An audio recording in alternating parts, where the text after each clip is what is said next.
ಆಜಿ ಮಸಾಲ. ಎಂತ ಅಡಿಗೆಯ ರುಚಿಯಾಗೋ ರಹಸ್ಯವು 20 ರೂಪಾಯಿ. ನೈಸ್ ಅಕ್ರಮದ ವಿರುದ್ಧ ಮತ್ತೊಂದು ಹೋರಾಟಕ್ಕೆ ಜೆಡಿಎಸ್ ರೆಡಿ ಆಗ್ತಾ ಇದೆ. ರಾಜ್ಯ ಸರ್ಕಾರ ಮೌನಕ್ಕೆ ಶರಣಾಗಿದೆ. ಸರ್ಕಾರದ ವಿರುದ್ಧ ಕೇಂದ್ರ ಸಚಿವ ಎಚ್ಡಿಕೆ ಕಿಡಿಕಾರಿದ್ದಾರೆ.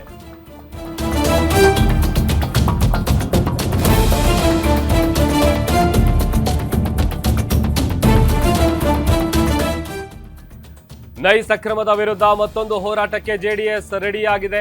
ರಾಜ್ಯ ಸರ್ಕಾರ ಮೌನಕ್ಕೆ ಶರಣಾಗಿದೆ. ಸರ್ಕಾರದ ವಿರುದ್ಧ ಕೇಂದ್ರ ಸಚಿವ ಎಚ್.ಡಿ. ಕುಮಾರಸ್ವಾಮಿ ಕಿಡಿಕಾರಿದ್ದಾರೆ. ಭೂ ಸ್ವಾಧೀನ ಮಾಡಿಕೊಂಡು 20 ವರ್ಷ ಆದ್ರೂ ಕೂಡ ಪರಿಹಾರ ಕೊಟ್ಟಿಲ್ಲ. ಕರ್ನಾಟಕದ ಇತಿಹಾಸದಲ್ಲೇ ಇದು ದೊಡ್ಡ ಹಗರಣ.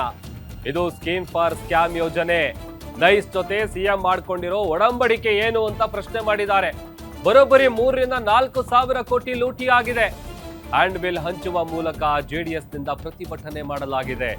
ಯುವಕರು ಎದ್ದೇಳದಿದ್ರೆ ರಾಜ್ಯ ಉಳಿಯಲ್ಲ. ರಾಜ್ಯ ಸರ್ಕಾರದ ವಿರುದ್ಧ ಕೇಂದ್ರ ಸಚಿವ ಎಚ್.ಡಿ. ಕುಮಾರಸ್ವಾಮಿ ವಾಗ್ದಾಳಿ ನಡೆಸಿದ್ದಾರೆ. ರಾಜ್ಯ ಸರ್ಕಾರ ಮೌನಕ್ಕೆ ಶರಣಾಗಿ ಆ ಕಂಪನಿಯ ಫ್ರೇಮ್ ವರ್ಕ್ ಅಗ್ರಿಮೆಂಟ್ ಏನಿದೆ ರಾಜ್ಯ ಸರ್ಕಾರದ ಜೊತೆ, ಆ ಫ್ರೇಮ್ ವರ್ಕ್ ಅಗ್ರಿಮೆಂಟ್ ಅನ್ನ ಉಲ್ಲಂಘನೆ ಮಾಡಿ ಹಲವಾರು ರೈತ ಕುಟುಂಬಗಳ ಭೂಮಿಗಳನ್ನ ಸ್ವೇಚ್ಛಾಚಾರವಾಗಿ ಈ ಒಂದು ಯೋಜನೆಯ ಹೆಸರಿನಲ್ಲಿ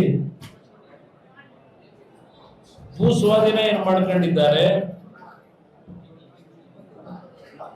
ಆ ಭೂ ಸ್ವಾಧೀನ ಮಾಡಿರ್ತಕ್ಕಂಥ 20 ವರ್ಷಗಳಲ್ಲಿ ಆ ರೈತರಿಗೆ ಇವತ್ತಿನವರೆಗೆ ಹಣವನ್ನು ಕೊಟ್ಟಿಲ್ಲ. ಕೆಲವು ಅಧಿಕಾರಿಗಳು, ಕೆಲವು ಸರ್ಕಾರದ ಮುಖ್ಯಸ್ಥರು ಶಾಮೀಲಾಗಿರ್ತಕ್ಕಂಥ ಹಲವಾರು ಮಾಹಿತಿಗಳೇನಿದೆ, ಈ ಯೋಜನೆಯ ಹೆಸರಿನಲ್ಲಿ ನಡೆದಿರ್ತಕ್ಕಂಥ ಅಕ್ರಮಗಳೇನಿದೆ, ಕರ್ನಾಟಕದ ಇತಿಹಾಸದಲ್ಲಿ ಒಂದು ದೊಡ್ಡ ಹಗರಣ ಇದು ಎಂತಕ್ಕಂಥ ಹೇಳಿದ್ದಾರೆ. ಇದು ಹೇಗಿದೆ ಅಂದ್ರೆ ಸ್ಕೀಮ್ ಫಾರ್ ಸ್ಕ್ಯಾಮ್ ಅಂತಕ್ಕಂಥದ್ದು. ಸ್ಕೀಮ್ ಫಾರ್ ಸ್ಕ್ಯಾಮ್ ಅಂತಕ್ಕಂಥ ಯೋಜನೆ ಇದೆ.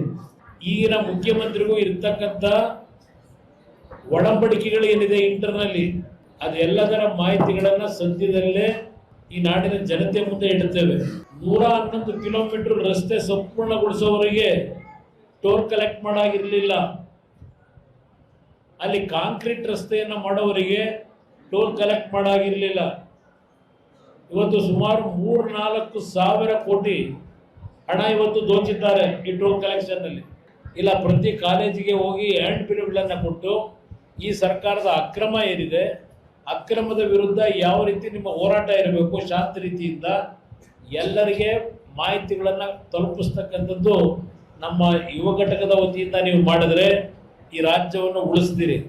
ಇಲ್ಲದೇ ಇದ್ರೆ ಈ ರಾಜ್ಯ ಸಂಪೂರ್ಣ ಮಾರಾಟ ಮಾಡಿ ಈ ರಾಜ್ಯದ ಸಂಪತ್ತಿನಿದೆ ದಿವಾಳಿ ಎಬ್ಬಿಸ್ತಕ್ಕಂಥದ್ದು ದೂರ ಇಲ್ಲ ಈ ಸರ್ಕಾರ.